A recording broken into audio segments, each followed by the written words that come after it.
À noite caído. Olha aí, pessoal. Pessoal, nessa árvore aqui tinha um ninho de louro. Ó, pra vocês verem, ó, o ciote aí, ó. Eles eram aqui, ó. Tem 2 ciotes de louro aí, gente. O que eu devo fazer nessa situação? Tem que pegar pra criar os coitados. Não pode deixar. E os bichinhos tá com fome, ó. Ó. Tá desde ontem à noite caído. Olha aí, pessoal. Ó. Ó, o ninho deles onde que era aí. Olha aí.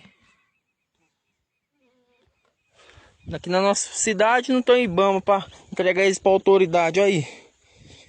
No meio do pasto, ó. Aí, pessoal, o que eu devo fazer? Tem que levar eles embora.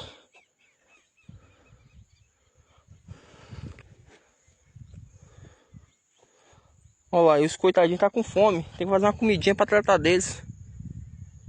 Ei, gente. Foi o vento à noite, ó.